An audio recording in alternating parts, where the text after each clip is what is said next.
Speaking about the absence of thoughts is like trying to write a letter about silence using only screams.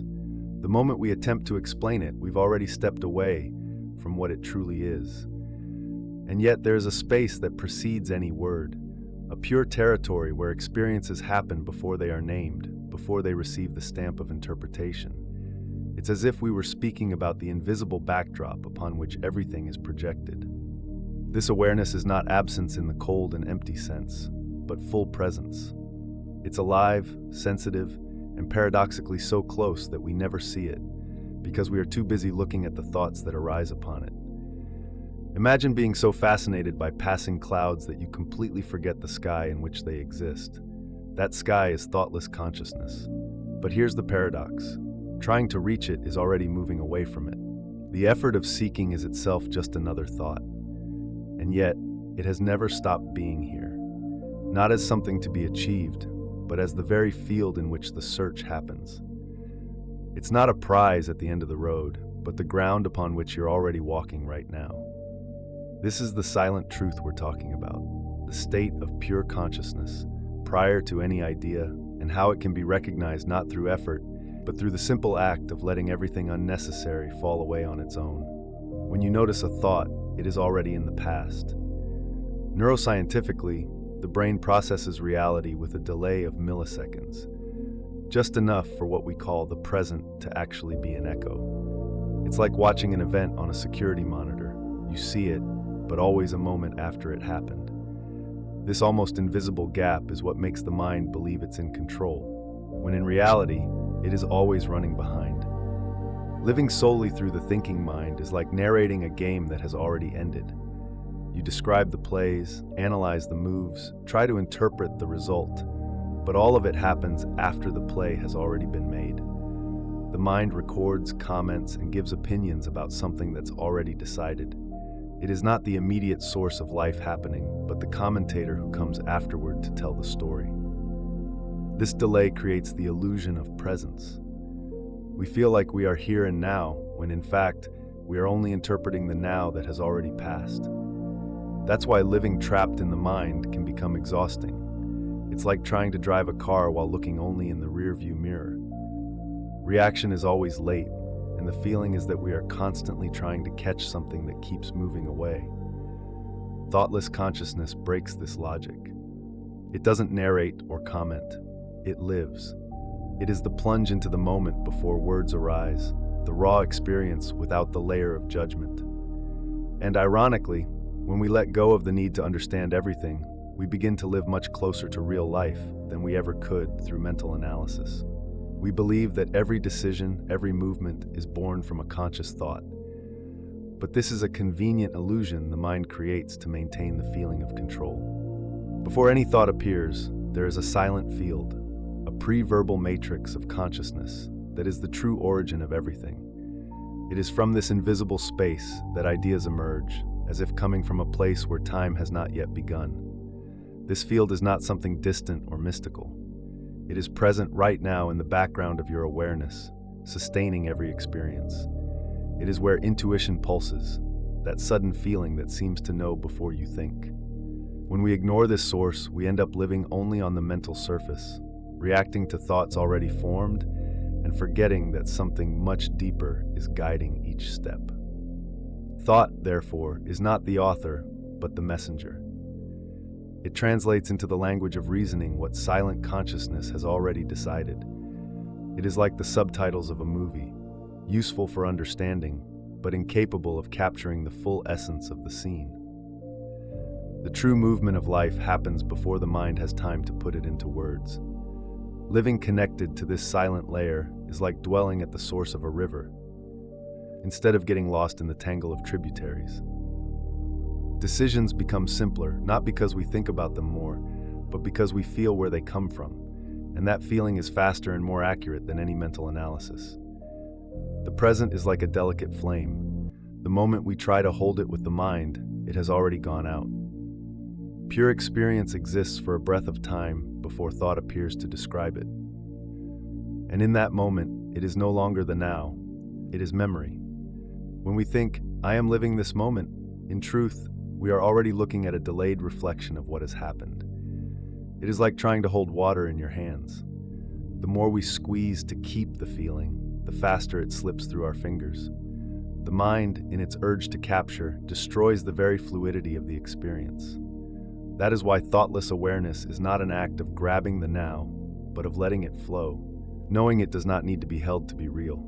This perception is uncomfortable for the part of us that wants security and control. We want proof, we want to name, we want to say, I know what's happening. But the present moment cannot be possessed, only lived. The instant we describe it, it becomes the past, and the true now is already something else, fresh, new. When we stop trying to capture the moment, something unexpected happens. It begins to expand. Attention opens, breathing slows down, and we realize that the present is not a fixed point that slips away, but a constant flow that carries us, if only we trust it. In ordinary experience, we believe there is a me looking at the world, separate from everything it sees. It is as if we were behind a window, observing passing landscapes. But in states of pure consciousness, that division dissolves. What looks and what is looked at become the same thing. There is no longer a me that contemplates. There is only the very act of seeing. This state is not something you create, but something that reveals itself when the mind stops measuring, judging, or comparing. It is naked perception without an interpreter. Imagine hearing the sound of rain without thinking it's raining or it's beautiful. Just the sound existing, and you, somehow, being the very sound. There are no boundaries, no subject and object, only a living unity. Quantum physics shows us that the act of observing influences what is observed. But here, the experience is more radical. There are no two poles interacting. There is only a single field of consciousness recognizing itself. It is as if the universe were looking at itself through your eyes.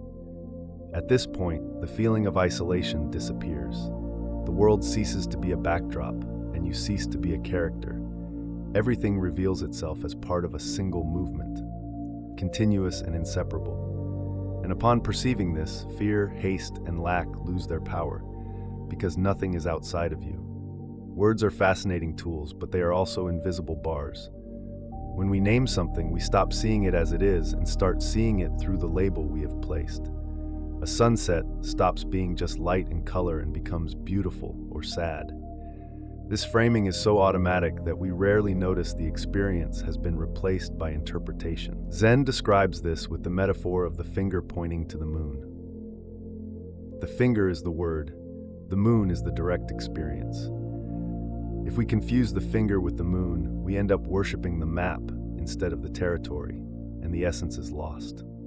That's why, when we try to explain silence, we already fill it with sounds. When we try to describe peace, we have already turned it into a concept.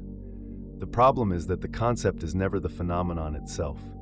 We can talk about water for hours, but none of it quenches thirst. Just as reading about the sea is not the same as feeling the waves against your body. Language is a reflection, and every reflection is limited. When we realize this limitation, we start to use words as bridges, not walls. We speak not to imprison the experience, but to point to it, knowing the truth lies beyond any sentence. It is in that space, beyond definitions, that thoughtless consciousness becomes alive. The more we try to silence the mind by force, the more noise it seems to make. It's like trying to calm a lake by stirring the surface with your hands. The movement only creates more waves. The mind does not quiet under pressure, because the very act of trying is already a thought, and it fuels the endless stream we wish to stop. Thoughtless consciousness is not earned like a trophy. It is not a place you arrive at after long effort, but a state that has always been available, hidden beneath the constant noise of scattered attention. It is as if peace were the background, not the prize. It is already there, waiting for the moment you decide to stop interfering. Many become frustrated in meditation because they expect an immediate, absolute void. But silence does not arrive like a switch turning off thoughts. It reveals itself gradually, like dust settling when the wind stops. And the wind, in this case, is the struggle against your own mind. The more you observe without reacting, the more the storm loses its strength on its own. This is the key. It's not about killing thoughts, but letting them run their course without you following them. It's like watching clouds pass. You don't try to hold them, nor make them disappear. You simply recognize that the sky is already present, even when clouds cover it. When this understanding settles in, meditation stops being a task and becomes a rest. There is no longer the expectation of achieving a special state, because you realize the silence was here all along. The mind may still speak, but you discover you don't need to answer. And in that simple not answering, stillness naturally blooms. Between the end of one thought and the beginning of another, there is a subtle, almost imperceptible gap. For most people, this space goes unnoticed, as we are so used to jumping from one thought to the next that we don't notice the moment when nothing is being said internally. Yet this brief silence is a doorway, perhaps the simplest and most powerful, to accessing pure consciousness. This space is not empty in a cold or sterile sense. It is a living field, full of potential, where all possibilities are still intact. Ancient cultures understood this gap as a portal of wisdom, a point where the rational mind falls silent and direct perception of reality opens. It's as if, for an instant, the movie stops and you can see the screen that has always been there behind the images. The practice consists of training your attention to recognize and remain for a few seconds in this space. At first, it feels so quick that there's hardly time to notice it, but with constant observation, it naturally expands. It's not about creating the space, but simply perceiving it. It already exists between all thoughts, like the silence between the notes of a song. The more you inhabit this gap, the more you begin to sense that there is an intelligence there that does not need words, a serene clarity, effortless, that doesn't depend on analysis or judgment. Remaining in this silence is not an escape from life, but a way of being more present in it, without being swept away by the continuous current of automatic thoughts. Over time, this awareness begins to seep into daily activities. Even in the middle of conversations, decisions, or challenges, you notice internal pauses, subtle breaths that prevent impulsive reactions. It is in this space that real freedom arises. The ability to act from a point of clarity rather than repetition. The search for higher states of consciousness can, ironically, become just another trap of the ego. When we turn thought-free consciousness into a goal to be achieved, we fall into the same dynamic as always, chasing something in the future, reinforcing the sense that something is still missing. The ego loves goals because goals keep alive the narrative that it is the protagonist who needs to get there. The problem is that this relentless search creates tension. At every moment when we don't feel inner silence, the mind concludes, "I still haven't made it." This kind of subtle pressure feeds exactly what we wanted to transcend: identification with the thinking, dissatisfied self. It's like trying to smooth water with your hand. The more force you apply, the more ripples you create. True thought-free consciousness cannot be obtained like a trophy, because it is not something outside of us. It is present now, exactly in this instant, regardless of any mystical or meditative experience. What prevents it from being recognized is the veil of identifications and expectations we place over it. When this is realized, the search dissolves on its own. There is no longer a need to arrive at a special state, because what we seek is already here, silent and constant, like the sky that remains even when clouds cover it. The role of the practitioner is not to manufacture the blue sky, but to stop clinging to the clouds. This shift in perspective brings lightness to the spiritual journey. It stops being a tense effort to reach a goal and becomes a relaxed openness to recognize what has always been available. Paradoxically, it is when we stop trying to have thought-free consciousness that it begins to reveal itself more naturally, flowing without control, without pressure, and without the ego's trademark stamp. Imagine a movie theater. On the screen, scenes of joy, sadness, conflict, and peace play out. There are explosions, dialogues, happy endings, and tragic ones. But no matter how intense the images are, the screen remains untouched. It doesn't burn with fire, get wet in the rain, smile, or cry. It simply holds everything in silent support. Such is consciousness, the unchanging backdrop where all thoughts, emotions, and sensations appear and disappear. When we forget this perspective, we start living as if we were the characters in the projected story, reacting to every change in scene as if our very life depended on it. A sunny day makes us believe we are happy. A sudden storm makes us feel unsuccessful or lost. But the screen, which is our conscious essence, is unaffected by any of these images. This understanding is not intellectual, but experiential. You must observe your own thoughts and emotions without being carried away by them, until you realize there is something deeper that watches without judgment. That something is what you truly are, before any label or story. It is where true peace rests, because here, nothing needs to be defended or achieved. When we remember that we are the screen and not the movie, life continues to unfold with its full range of experiences, but we lose the need to control every detail. We can appreciate the beauty of both comedy and tragedy without fear that a single scene defines who we are. Detachment arises naturally, not as indifference, but as freedom. Living from this place, the external world loses its power to determine our internal state. And paradoxically, it is precisely from this silent stability that the ability to create real change emerges. Not because we need to, but because we are already complete, regardless of what the next scene brings. There comes a moment when the search ends, not because you've given up, but because you realize there is nowhere left to go. What you were looking for has always been here, silently present, holding every experience from the very beginning. This is the recognition that does not depend on effort, technique, or constant vigilance, the direct realization that consciousness is your essential nature. Many believe that awakening is a delicate, fragile state that must be maintained with strict discipline.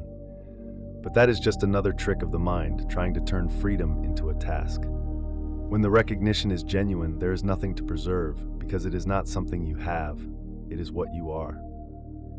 The mind may keep bringing thoughts, and emotions may continue to arise, but there is no longer confusion about who you are amidst it all.